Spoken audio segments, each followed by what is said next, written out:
Hello hi friends. आज की class में डिस्कस करेंगे या पढ़ेंगे हम लोग कि हिंदी से अंग्रेजी में कैसे अनुवाद करें। हमारे पास बहुत सारे हिंदी वाक्य होते हैं। जैसे मैं जाता हूँ, रोहन पढ़ता है, सीता खेल रही है, शिक्षक वर्ग में पढ़ा रहे हैं। तो पढ़ चुके हूँ, मैं 4 दिनों से अपना काम कर रहा हूँ। अब इस तरह का वाक्य होता है हिंदी में, इस तरह का बहुत सारा वाक्य होता है। अब हिंदी से अंग्रेजी में कैसे हम लोग अनुवाद करें, इन चीज़ों का क्लास में लोग समझेंगे। जैसे होता क्या है कि क्लास में क्या होता है, हम लोग इंग्लिश ग्रामर पढ़ लेते हैं, इंग्लिश ट्रांसलेशन पढ़ लेते हैं, और जब पढ़ते हैं तब समझ तो पाते हैं, लेकिन अच्छे से क्या कर पाते हैं हम लोग, हिंदी से इंग्लिश में ट्रांसलेशन नहीं कर पाते हैं या ट्रांसलेट नहीं कर पाते हैं। तो इन्हीं चीज़ों का क्लास में लोग समझेंगे कि हिंदी से अंग्रेजी में कैसे अनुवाद करें, हिंदी से अंग्रेजी में कैसे हम लोग अनुवाद करें। चलिए शुरू करते हैं। जैसे देखिए यहाँ पे कोई भी वाक्य होता है हिंदी का या इंग्लिश का, कोई भी वाक्य होता है उसमें 3 चीज़ होता है। कौन कौन? साइकिल चैन रेडियो, कौन नहीं। मेरा वाक्य में जब भी मैं पढ़ाता हूँ तो सब्जेक्ट वर्ब ऑब्जेक्ट के लिए साइकिल चैन रेडी का यूज करता ही हूँ। कई बाद में हम लोग देखेंगे क्या इसका मीनिंग होता है। तो क्या होता है, सब्जेक्ट वर्ब ऑब्जेक्ट, SVO। एक और क्या होता है, सब्जेक्ट वर्ब कंप्लीमेंट। क्या होता है, सब्जेक्ट वर्ब कंप्लीमेंट। अब देखिए एस से क्या होता है, एस से आपका सब्जेक्ट होता है। एस से क्या होता है, सब्जेक्ट। एस से हो गया सब्जेक्ट, SUBJECT, सब्जेक्ट यानी कर्ता, जो काम करने वाला होता है, जो वाक्य में काम करता है या वाक्य में जिसके बारे में कुछ कहा जाता है, वो क्या होता है, सब्जेक्ट होता है। वर्ब क्या होता है, वर्ब मतलब क्या होता है भाई, वर्ब का मतलब हिंदी होता है यहाँ पे क्रिया। क्या होता है, क्रिया, यानी कि काम को क्या कहते हैं हम लोग, क्रिया। क्या कहते हैं, काम को हम लोग कहते हैं क्रिया। एक और क्रिया होता है जिसे आप हेल्पिंग वर्ब बोलते हैं, जिसका EJMR, इसके लिए है, हो, हूँ, था, थे, थी आता है। इस प्रकार से कहा हो यहाँ पे एक ऑब्जेक्ट। ऑब्जेक्ट ऑब्जेक्ट क्या होता है, इसका हिंदी होता है कर्म। कहने मतलब क्या है, वाक्य में जो भी काम होता है उस काम का प्रभाव जिस पे पड़ता है वो क्या होता है, ऑब्जेक्ट। क्या होता है, ऑब्जेक्ट। जैसे रोहन सोहन को पीट रहा है, पीट रहा है भाव, कौन पीट रहा है, रोहन पीट रहा है। किसको पीट रहा है, सोहन को पीट रहा है। तो सोहन का क्या होगा, सोहन आपका ऑब्जेक्ट हुआ, सोहन आपका ऑब्जेक्ट हुआ। 80 से क्या हो गया भाई, कंप्लीमेंट, COMPLEMENT, कंप्लीमेंट यानी कि पूरक। क्या होगा यहाँ पे, पूरक। कंप्लीमेंट हिंदी क्या होता है, पूरक होता है। यानी वाक्य में जो विशेष नाउन के रूप में आता है या एडजेक्टिव के रूप में आता है उसको हम लोग आगे समझेंगे। और आप लोग ऐसे ही नहीं कॉपी कलम लेकर बैठिएगा, कॉपी कलम लेकर बैठना है, इसको लिखते जाना ही नहीं, खाली देख रहे हैं हो गया काम, इससे काम नहीं चलेगा आपका। ठीक है, तो क्या कर रखे हैं यहाँ पे, एस से आपका हो गया सब्जेक्ट, भी से आपका हो गया वर्ब, और ओ से हो गया आपका ऑब्जेक्ट, और सी से हो गया आपका कॉम्प्लीमेंट। देखिए कोई भी वाक्य होता है, कोई भी सेंटेंस होता है, उसमें क्या होता है, 3 चीज होता है। पहला क्या होता है, सब्जेक्ट, फिर होता है वर्ब, फिर होता है ऑब्जेक्ट। अब आएगा ना सर, सब्जेक्ट वर्ब ऑब्जेक्ट लिखे हैं और सब्जेक्ट वर्ब कॉम्प्लीमेंट लिखे हैं, तो आखिर ऑब्जेक्ट और कॉम्प्लीमेंट अलग अलग कहाँ लिखे हैं, तो अलग इसलिए लिखे हैं बालक। देखो कि ऑब्जेक्ट कहाँ पे आता है, जिस वाक्य में काम होता है। क्या होता है भाई, वहाँ पे काम होता है। और जिस सेंटेंस में काम नहीं होता है, बल्कि किसी के बारे में कुछ कहा जाता है या विशेषता बताया जाता है, वहाँ क्या होता है, वहाँ पे होता है आपका यहाँ पे कॉम्प्लीमेंट। क्या होता है यहाँ पे, कॉम्प्लीमेंट। यहाँ पे काम नहीं होता है, यहाँ पे काम क्या होता है, नहीं होता है। जैसे मैं बच्चों को पीट रहा हूँ, ऐसे पीटता नहीं हूँ भाई, मैं बच्चों को पीट रहा हूँ। अब पीट रहा हूँ बाहर, कौन पीट रहा हूँ, मैं। किसको पीट रहा हूँ, बच्चों को, ऑब्जेक्ट। अब काम क्या हो रहा है यहाँ पे, पीटने का काम हो रहा है। जैसे हम लोग समझते हैं सेंटेंस लेकर बोर्ड में।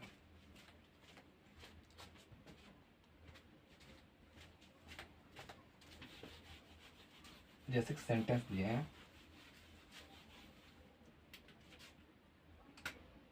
कि मैं बच्चों को पीट रहा हूँ, मैं बच्चों को पीट रहा हूँ। अब देखिए यहाँ पे मैं बच्चों को पीट रहा हूँ, और यहाँ पे क्या है, तो पीट रहा हूँ वर्ब, पीट रहा हूँ वर्ब, कौन पीट रहा हूँ, मैं। सब्जेक्ट, किसे पीट रहा हूँ, बच्चों को, ऑब्जेक्ट है यहाँ पे ना, सब्जेक्ट ऑब्जेक्ट वर्ब। इन सेंटेंस ऐसे आ जाए जैसे मैं एक लड़का हूँ, मैं एक लड़का हूँ। अब देखिए यहाँ पे क्या हो रहा है कि हूँ वर्ब, कौन हूँ, मैं। सब्जेक्ट क्या हूँ, एक लड़का। यहाँ पे कॉम्प्लीमेंट। इस सेंटेंस में क्या हो रहा है, क्या नहीं, मेरे बारे में कुछ कहा जा रहा है कि मैं एक लड़का हूँ। तो जिस सेंटेंस पे काम होता है वहाँ पे ऑब्जेक्ट आता है, और जिस सेंटेंस पे काम नहीं होता है कॉम्प्लीमेंट आता है। आप लोग इतना समझ गए होंगे। लेकिन हम लोग का क्या समझना है कि हिंदी से अंग्रेजी में कैसे अनुवाद करें।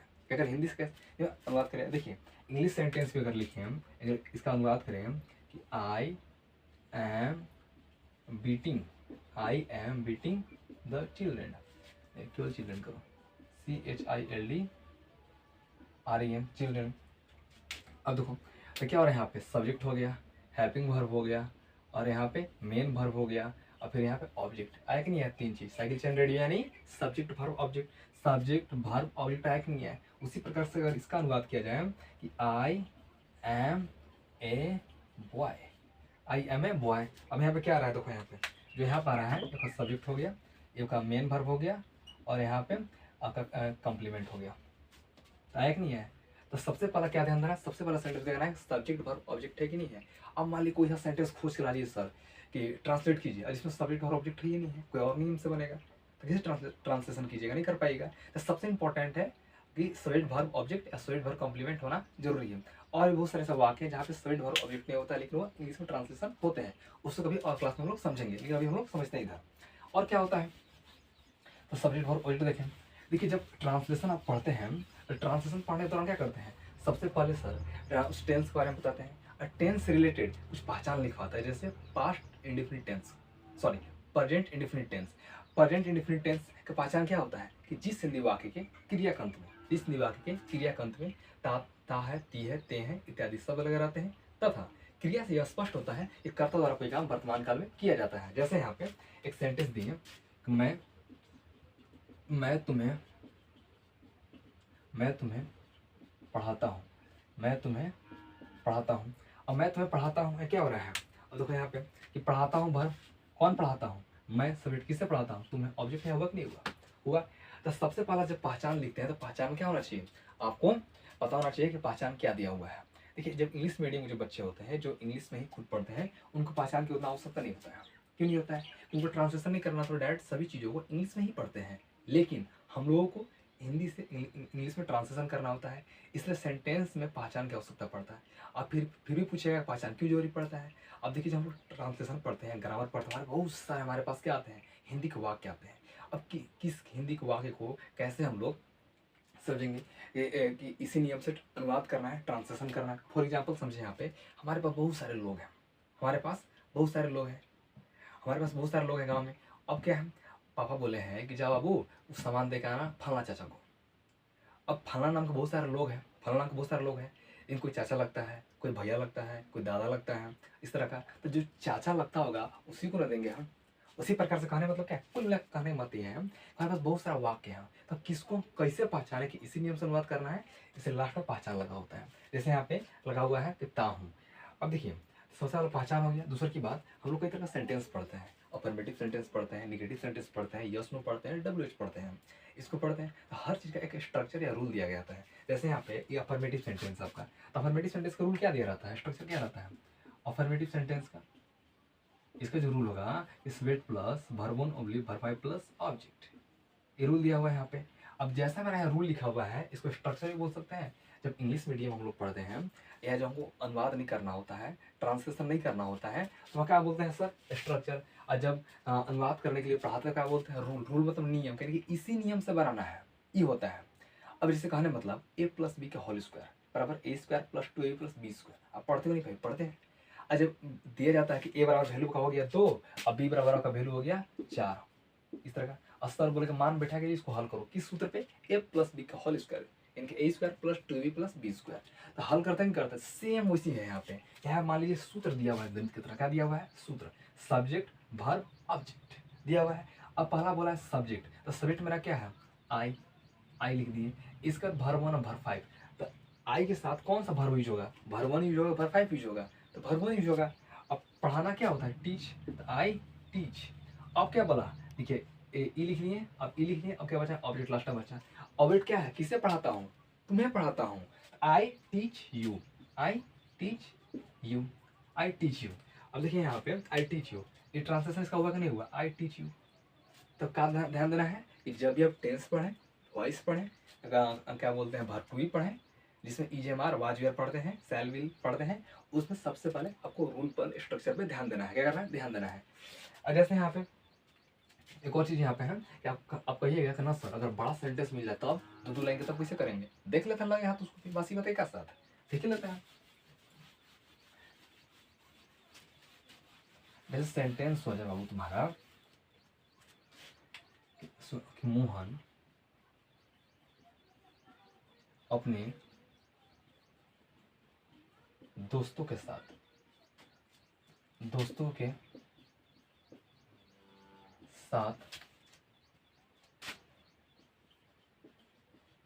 भ्रमण के लिए, भ्रमण करने के लिए, भ्रमण करने के लिए, भ्रमण करने के लिए जा रहा है, जा रहा है। और क्या बोला, मोहन अपने दोस्तों के साथ भ्रमण करने के लिए जा रहा है। अब क्लास में गलती से इतना बड़ा सेंटेंस दे दिए तो लेकिन माथा पकड़ गए, हे राम अभी किसे ट्रांसलेशन होगा, सर बिना देख रहे तक बोल देगा सर हम लोग से ट्रांसलेशन नहीं होगा, आप बनाइए बोर्ड पर। ऐसे इन सबसे हमें चीज़ों को समझना है। अगर किसी भी चीज़ को अगर अच्छे से समझे तो सोल्व हो सकता है। दुनिया में बहुत बड़ा बड़ा प्रॉब्लम है, वो सोल्व होता है नहीं होता है, होता है, लेकिन ठंडे दिमाग से अच्छे से शांति से उसको समझना पड़ता है। अब क्या बोला यहाँ पे, क्या बोले हम, किसी भी सेंटेंस में तीन चीज होता है, साइकिल चैन, रेडियो, यानी सब्जेक्ट वर्ब ऑब्जेक्ट। ये होता है नहीं होता है, किसी भी सेंटेंस में सब्जेक्ट वर्ब ऑब्जेक्ट तीन चीज होता ही है। और पहले खोजते हैं तो किसी भी वाक्य की, हिंदी के वाक्य में सबसे पहले क्या खोजा जाता है, सबसे पहले खोजते हैं लोग वर्ब। क्या खोजते हैं भाई, वर्ब सबसे पहले खोजते हैं। पहला नंबर काम किया यहाँ पे वर्ब खोजना। तो जा रहा है वर्ब, हिंदी के वाक्य में कहाँ वर्ब होता है, सबसे लास्ट पे ही होता है, सबसे क्या होता है, लास्ट में होता है वर्ब। अब वर्ब में एक वो चीज क्या करना है, कौन ला अगर प्रश्न पूछना है, VRB, VERB, वर्ब में जैसी कौन ला कर प्रश्न पूछेंगे तो मेरा सब्जेक्ट मिलेगा। क्या मिलेगा भाई हमको, सब्जेक्ट। मोहन अपने दोस्तों के साथ भ्रमण के लिए जा रहा है। कौन जा रहा है, मोहन। कौन जा रहा है, मोहन। सब्जेक्ट मिला कि नहीं मिला, तो दूसरा नंबर मिल गया हमको सब्जेक्ट। क्या मिला भाई हमको, सब्जेक्ट। कहाँ जा रहा है, पता चल रहा है नहीं। अब ऑब्जेक्ट खोजने के लिए कहाँ, कब, किसको, जितने भी इंट्रोगेटिव वर्ड होते हैं, प्रश्न सूचक शब्द, यानी कि प्रश्न पूछने वाले शब्द, उनको लगा लगा पूछो। जैसे यहाँ पे मोहन अपने दोस्तों के साथ भ्रमण करने के लिए जा रहा है। कहाँ जा रहा है, किस लिए जा रहा है, तो भ्रमण करने के लिए। तो भ्रमण करना क्या हो गया आपका, ऑब्जेक्ट। ऑब्जेक्ट के स्थान पे वर्ब भी आ सकता है और कोई नाउन भी आ सकता है। अगर वर्ब आया है तो उसको नाउन बना देंगे, देखेंगे कैसे नाउन बनाते हैं हम लोग। अब देखिए आपका समझना है कि जो सेंटेंस है किस टेंस का है। देखिए लास्ट में पहचान लगा हुआ है, रहा है।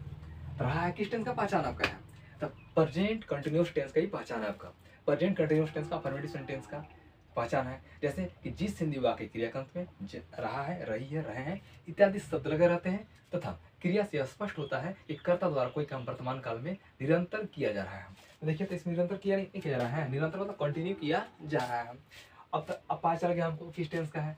अब इसको क्या करना पड़ेगा, अब पहचान से हम लोग समझ गए हैं कि प्रेजेंट कंटिन्यूअस टेंस का आपका वाक्य है। तो क्या समझना पड़ेगा हमको, साथ ही हमको समझना पड़ेगा कि इसका रूल क्या है, स्ट्रक्चर क्या है। तब पहला क्या समझना पड़ेगा कि अफर्मेटिव रूल लगाएं कि निगेटिव रूल लगाएं कि यस नो लगाएं कि WH लगाएं। मेरा सेंटेंस किसका है, मेरा सेंटेंस है अफर्मेटिव सेंटेंस का। अच्छा मेरा अफर्मेटिव सेंटेंस का सेंटेंस है तो रूल उसी का लगाएंगे। तो रूल क्या हो जाएगा कि subject plus is oblique am oblique are plus verb plus object, verb plus object मेरा क्या है, रूल है। अब सब्जेक्ट मिल ही गया है, इज एम आर लगाई तो ना है सब्जेक्ट के अकॉर्डिंग। अब वर्ब मिल गया, ऑब्जेक्ट मिल गया है। अब सब्जेक्ट मेरा क्या है, मोहन, तो मोहन लिख दिए। ज्यादा हार्ड लगे कुछ नहीं करना, अंडरलाइन करके थोड़ा थोड़ा लिख लेना है। क्या करना है, अंडरलाइन करके थोड़ा थोड़ा लिख लेना है। तो रुकिएगा भाई,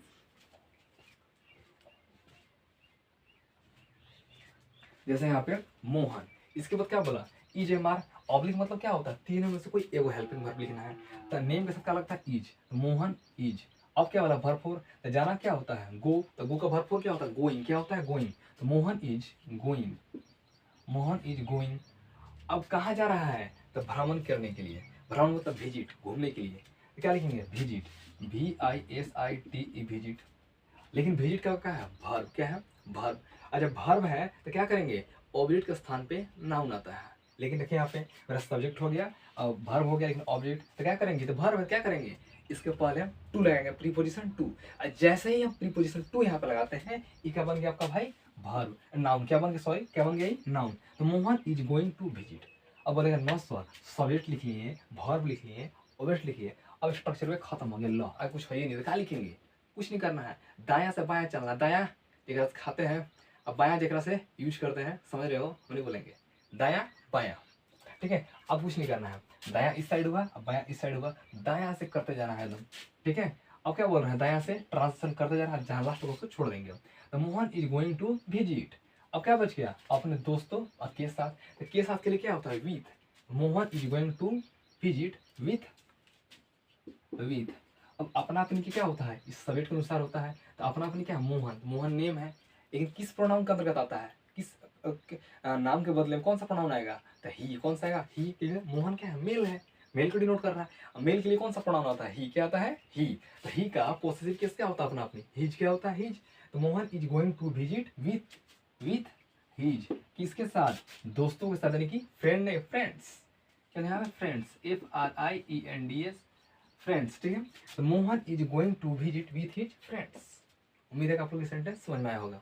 इसी प्रकार से क्या होता है, निगेटिव सेंटेंस होता है, कुछ नहीं करना है, आपको केवल रूल फॉलो करते जाना है। अगर निगेटिव रहेगा तो रूल में ईजे मार्क के बाद नोट रहेगा तो नोट लगा देंगे, यस नो रहेगा तो ईजे मार्क पहले रहेगा तो पहले लगा देंगे, ठीक है। तो उम्मीद है कि आप लोग समझ में आया होगा। ऐसा ही क्या करेंगे, इसको हम लोग ट्रांसलेशन करेंगे। क्या करेंगे, ऐसे ही हम लोग यहाँ पे ट्रांसलेशन करेंगे।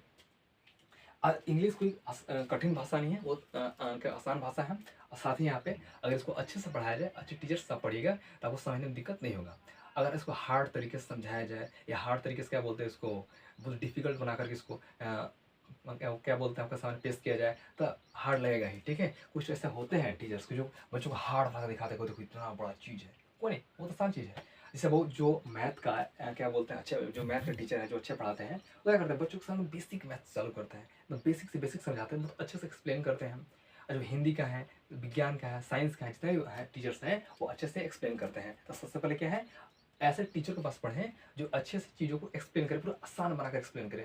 अगर क्लास में जैसे हिस्ट्री एक बोरिंग सब्जेक्ट बोलता है सर, कोई हिस्ट्री पढ़ने में मन नहीं लगता है सर, अगर हिस्ट्री को मैं बताता हूँ, मैं हिस्ट्री पढ़ाता भी हूँ। अगर हिस्ट्री को देखा जाए, अगर हम लोग क्या करें, हिस्ट्री को कहानी फॉर्म में दम बताएं, कहानी फॉर्म में, देखो जी समय की बात है, ऐसे ऐसे हुआ, ऐसे ऐसे हुआ, ये था आपका हिस्ट्री। कहानी फॉर्म बताएं, कहानी फॉर्म में जब सुनेंगे हम लोग हिस्ट्री समझ में आता है, ठीक है। अब एक हमेशा याद रखना कि जब भी पढ़ने बैठते हो, वीडियो के साथ यूट्यूब पे बैठते हो तो कॉपी लेके बैठना है, इन्हें खाली देख रहे हैं, तेरे से काम नहीं चलेगा। हाँ, तुम थोड़ा मेच्योर हो, थोड़ा तुमको समझ है, थोड़ा सा कहीं एरर फंस रहा है तो तुम भले देखो, लेकिन शुरू से देखो, कुछ समझ उतना नहीं है तो कॉपी लेके ही बैठना। तो उम्मीद है आप लोग वीडियो समझ में आएगा। कुछ अगर एरर होगा तो कमेंट करना। Thank you.